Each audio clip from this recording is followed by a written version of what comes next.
Welcome back to Leeds Lately. Before we get into this video, if you could just hit that button down below, that would massively help me out because we're trying to hit 10k as soon as possible.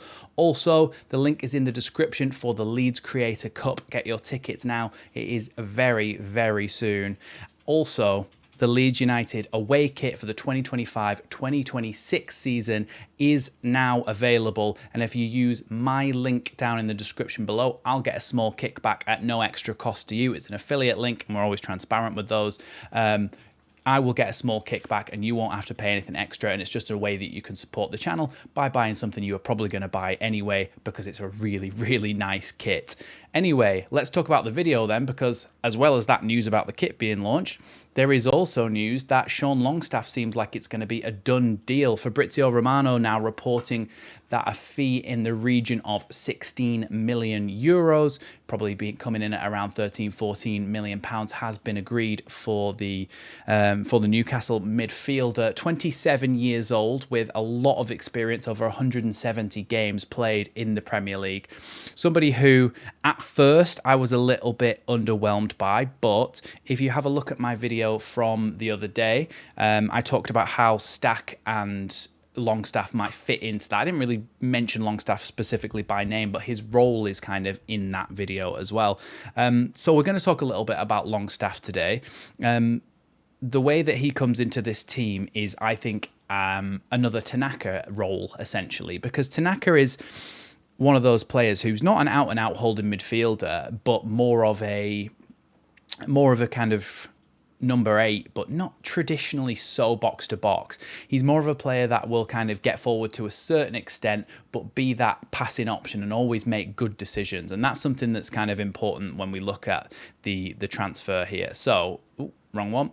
There we go. So, when we actually have a little look at the tactics board here, you've got this position here. Now, in this midfield, we're kind of expecting, and I am still expecting, a lot of people have said, oh, Leeds might be playing a 3 at the back with wing-backs. I think Daniel Farke is very wedded to his 4-2-3-1 system, and I don't think we'll be playing a 3 in the midfield either, a 4-3-3. I think it will still be that kind of number 10 role, like I talked about yesterday, because that number 10 needs to provide some of that kind of creative ability in there. So I think the important thing to remember here is that Sean Longstaff is not going to have the onus on him to be this amazing creator of goals and chances.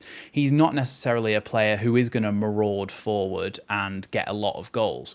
However, he has got that in the locker. We've seen from Newcastle over the years that he has done that. He's done it against PSG in the Champions League, for example. He's done it in many, many Premier League games. But it's not his kind of bread and butter to be that marauding player who will take the ball forward, carry it all the way into the final third, or even get the ball bounced off the striker and make those third man runs into the box to score. He will do that every now and again, but he's not necessarily the person who's going to carry the ball when that happens. He's more of a runner. His fitness is fantastic, so it means he's going to get around a lot of this area, be able to kind of cover a lot of ground. We've seen the statistics over the years from him. He does a lot of running and a lot of working hard for the team. And I know people say, oh yeah, well, he's just a running merchant, etc., like the kind of level at Aronson. But Longstaff is a bit of a different mould. He's tall, he's physical, he's able to kind of cope with the demands of the Premier League, as he has proven now for a good few years. He's not been getting in the Newcastle first team because he's been behind players like Tonali, Bruno Guimaraes, and there's somebody else in there that's escaping me at the moment, Joe Linton as well. So he's not going to get in ahead of those players. But for a newly promoted team, he's definitely going to be a solid option. He's not glamorous, and this is kind of what I was alluding to in the first video I made about Longstaff when we were first linked. He's not glamorous, but he is the sort of player who is going to do a job for you in there. And like we talked about with Tanaka with that role, those passes that he makes in there to maintain possession and keep the ball moving are vital to the way that Leeds are going to play. But I do think as well that Longstaff is not going to be somebody who's going to play in every game. We've also seen that the deal for Anton Stack from Hoffenheim is progressing as well. There could be a lot of games where Leeds actually play with 2 properly holding midfielders in here. But when Longstaff plays, he kind of offers you the best of both worlds, a bit like Tanaka. And that's kind of how you can see that he's been bought for that reason. And what I mean by that is, yes, he is somebody who can play good passes, make good decisions, and keep the ball in vital moments.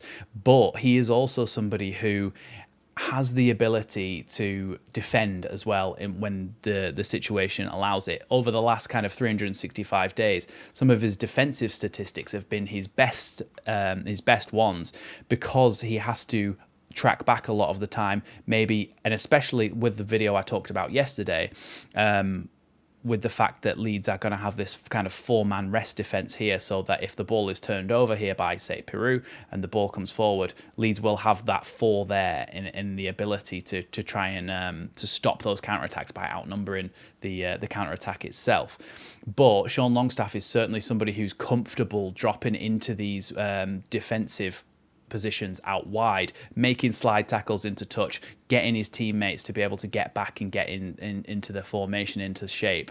So he's got that ability to track his run as well. Concentration levels are high. He's got that ability to play forward. He's not going to be the person who progresses the ball constantly. He's not way up there in the statistics for playing forward balls. He's not way up there in the statistics for carrying the ball forward at all either. He is a very solid, decent Premier League midfielder who is going to keep the ball as much as he can. And in a lot of situations in the Premier League, you need that, because you are getting surrounded at times by players, and with a player like Sean Longstaff, he's not necessarily going to take that risk to try and play the risky ball through. Whilst you might want to see that as a fan, a lot of the time, if somebody like that does that and then they're dispossessed, the counter-attack can be devastating against a side like Leeds, who are going to be fighting it out in the lower echelons of the Premier League.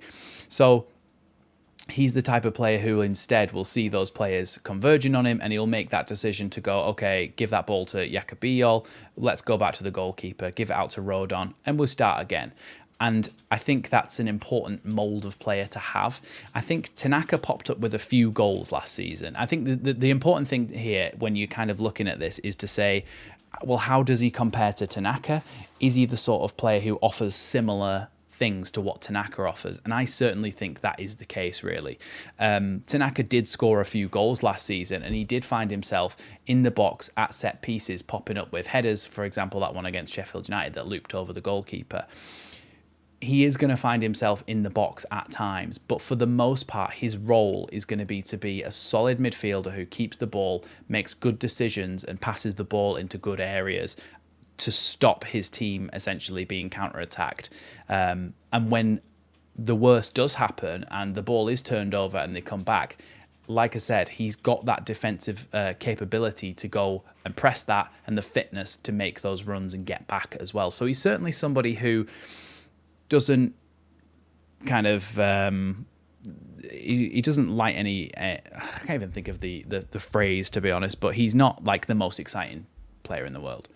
But he does a job that Leeds United need, and to have a backup to Tanaka, or somebody who's going to start over Tanaka, is important, considering how important Tanaka was to us last season. Let me know what you think of the Sean Longstaff signing down in the comments below. Of course, the Leeds United away kit is out, so use my link in the description and you'll support the channel, as well as I get a small kickback from that, and the Leeds Creator Cup is right round the corner. Thanks for watching Leeds Lately, and I'll see you in the next one.